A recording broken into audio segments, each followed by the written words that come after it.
منجمد ہونے کا باعث اور بچہ بننے کا باعث ہے۔ انہیں علم تھا کہ جنین پہلے مرحلے میں نامکمل اور پھر جا کر مکمل ہوتا ہے۔ انہیں علم تھا کہ پہلے ہڈیاں بنتی ہیں اور پھر ان پر گوشت چڑھایا جاتا ہے۔ کیا اللہ اس سادہ فہم علم کو لوگوں کو اپنی طرف متوجہ کرنے کے لیے بیان کرتا تھا؟ حقیقت یہ ہے کہ یہ سادہ فہم علم نہ تو اس وقت درست تھا اور نہ اب۔ محمد کے بعد کے عرب طبیب۔ آئیے محمد کے دور کے بعد کے دو مشہور ترین طبیبوں کی مثال لیتے ہیں، یقیناً جو قرآن پر اثر انداز تو نہیں ہوتے تھے۔ 16ویں صدی عیسوی تک عرب کے تمام تر لوگوں میں ارسطو، بقراط اور گیلن کے مشہور ترین علم جنین کے مراحل کے بارے میں نظریات جاری رہے۔ اگر علقہ کا مطلب جونک جیسی کوئی چیز ہو جیسا کہ دور حاضر کے ایک مسلمان شبیر علی دعویٰ کرتے ہیں، تو پھر قرآن کے دور کے طبیبوں کا تو کوئی مقام نہ ہوا جو یہ دعویٰ کرتے تھے۔ حقیقت اس کے برعکس ہے۔ یونانی طبیبوں کے افکار و نظریات تو قرآنی تعلیمات بیان کرتے تھے، اور قرآنی تعلیمات تو ان طبیبوں کے نظریات کو اجاگر کرتی تھیں۔ انسان دو مرکبات کا مجموعہ ہے۔ آئیے اب ہم ابن سینا کا ذکر کرتے ہیں، یا ابو سینا، جن کے خیال میں انسان دو مرکبات کا مجموعہ ہے۔ مرد کا منویہ عمل کے لیے مواد فراہم کرتا ہے، عورت کا مادہ حیض کے خون کا پہلا جز ہے۔ ہمیں پتہ چلتا ہے کہ ابن سینا نے عورت کے مادہ منویہ کو وہ مقام دیا ہے جو کہ ارسطو نے اس کے حیض کے خون کو دیا ہے۔ یورپ کے ترقی یافتہ عہد کے عہد ساز ماہرین سے پہلے ابن سینا جیسی شخصیت کی معاشی اور فنی قابلیت سے انکار کرنا بہت ہی مشکل بات ہے۔ آئیے اب ہم ابن خیمہ جوزیہ کا ذکر کرتے ہیں۔ اس نے قرآن کی آیات اور یونانی طب کی باہمی موافقت سے بہت فائدہ اٹھایا۔ غالباً یہ کچھ واضح تو نہیں ہو رہا ہے، لیکن بقراط ارغوانی ہے اور قرآن گہرا سبز ہے اور حدیث ارغوانی ہے اور تنقید سرخ ہے۔ اس کے اپنے افکار نیلگوں سرخ ہیں۔ دیکھیے یہ عمل کچھ یوں شروع ہوتا ہے۔ اس کے مطابق بقراط کتاب الجنہ کے 3 باب میں یوں بیان کرتا ہے کہ یعنی الجنہ میں مادہ منویہ ایک جھلی میں پایا جاتا ہے اور ماں کے حیض کے خون میں مل کر نشو نما پاتا ہے۔ ایسی کچھ جھلیاں تو ابتدا میں بنتی ہیں، پھر کچھ دوسرے اور تیسرے ماہ کے دوران تشکیل پاتی ہیں۔ بقراط کی سلائیڈ میں ہم ماں کے رحم میں حیض کے خون کے اترنے والی بات کا مشاہدہ تو کر ہی چکے ہیں۔ خدا کہتا ہے جیسا کہ قرآن میں اس کا ذکر ہے، وہ تمہیں ماں کے رحم میں تخلیق کرتا ہے۔ یکے بعد دیگرے مرحلہ وار 3 تاریکیوں میں، یہ قرآن کی سورہ 39 آیت 6 میں ہے۔ پھر ابن خیمہ جوزیہ اپنے نظریات بیان کرتے ہوئے کہتا ہے کہ ان جھلیوں کی اپنی اپنی تاریکی ہوتی ہے، اس لیے تو اللہ نے ان جھلیوں کے مختلف مراحل کا ذکر کرتے ہوئے ان تاریکیوں کا تذکرہ کیا ہے۔ اکثر نقاد تو اس امر پر یوں تبصرہ کرتے ہیں کہ ان سے پیٹ کی تاریکی، رحم کی تاریکی اور آنول نال کی تاریکی مراد ہے۔ آئیے ایک اور مثال دیکھتے ہیں۔ بقراط کہتا ہے کہ بچے کا منہ فوری طور پر کھلتا ہے، پھر اس کے بعد میں گوشت سے ناک اور کان بنتے ہیں، پھر کان کھلتے ہیں اور آنکھیں بھی جو نہایت شفاف مایہ سے بھری ہوتی ہیں۔ محمد کہا کرتے تھے میں اس کی عبادت کرتا ہوں جس نے میرا چہرہ بنایا ہے اور مکمل کیا اور میری سماعت کھولی اور پھر بصارت دی۔ آئیے پھر بقراط کو دیکھتے ہیں۔ بقراط کا بھی اس کے متعلق یہی کہنا ہے جو میں نے پڑھا ہے۔ ابن خیمہ تو بقراط کا حوالہ دیتے ہوئے یہ کہتا ہے کہ ماں کا خون ناف کے ارد گرد ہی اترتا ہے۔ وہ تو ایسا بھی کر سکتا ہے کیونکہ ہمیں معلوم ہے محمد کے زمانے کے لوگ یونانی طب سے بخوبی واقف تھے۔ البتہ حاضرین، ہمارے لیے جس معاملے کو سمجھنا بہت ضروری ہے وہ تو بس یہ ہے کہ قرآن نے کہیں بھی طب یونانی کی تصحیح نہیں کی۔ اس طرح ابن خیمہ کا دعویٰ کوئی وقت نہیں رکھتا۔ تم یونانی اسے بالکل غلط سمجھتے ہو۔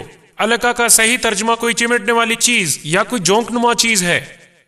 دوسری طرف ابن خیمہ نے جو قرآن اور یونانی طب میں موافقت بیان کی ہے وہ موافقت سراسر غلط ہے۔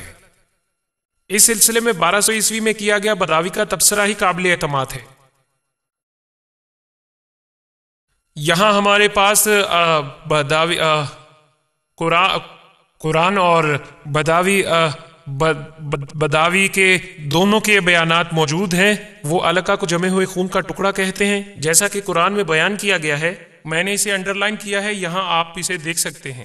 یہاں اس کی وضاحت ہے کہ یہ جمے ہوئے خون کا ٹکڑا ہے۔ قرآن کے حوالے سے وہ اسے آگے چل کر گوشت کا ٹکڑا ہی قرار دیتا ہے، جس گوشت کے ٹکڑے کے بارے میں قرآن میں لکھا ہے، اور گوشت کا ایسا ٹکڑا جو چبایا بھی جا سکے۔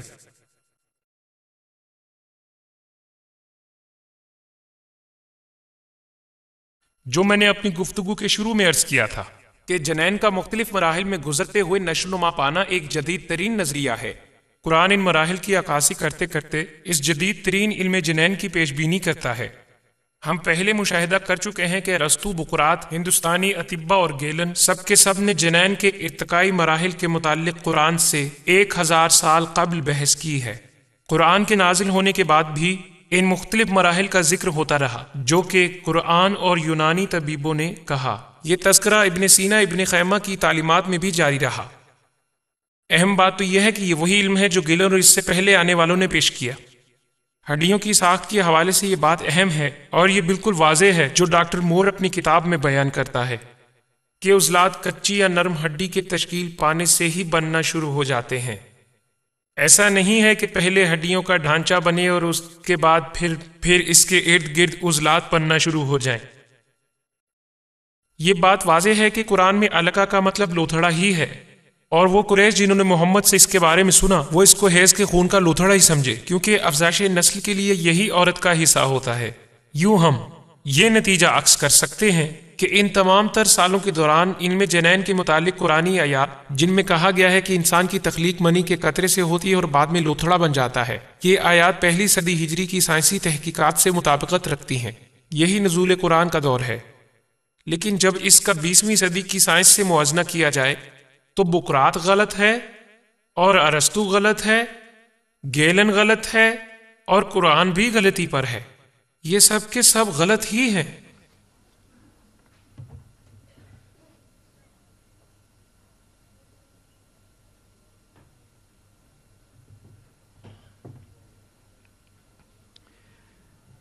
آئیے اب چاندنی کے بارے میں کچھ اظہار کرتے ہیں۔ کیا قرآن میں یہ بیان ہے کہ چاند سورج کی روشنی کو منعکس کرتا ہے؟ کیا یہی بات پہلے عام فہم تھی؟ سورہ نوح میں سورہ 71 آیت 15 تا 16 میں بیان ہے، کیا تم نہیں دیکھتے کہ اللہ نے 7 آسمان بنائے ہیں ایک کے بعد ایک، اور چاند کو روشن بنایا ان کے درمیان، اور سورج کو ایک چراغ بنایا۔ چاند کو عربی میں نور کہا گیا ہے، اور سورج کو کہا سراج۔ بعض مسلمانوں کا یہ دعویٰ ہے کہ قرآن نے سورج کی روشنی اور چاند کی روشنی کے لیے مختلف اصطلاحیں استعمال کی ہیں۔ اس سے پتہ چلتا ہے کہ سورج روشنی کا مرکز ہے اور چاند صرف روشنی کو منعکس کرتا ہے۔ شبیر علی نے اپنی کتاب قرآن میں سائنس میں اس کو وضاحت سے بیان کیا ہے، اور ڈاکٹر ذاکر نائک نے اپنی ویڈیو میں واضح الفاظ میں کہا، قرآن خدا کا کلام ہے، جسے آپ واضح طور پر دیکھ سکتے ہیں۔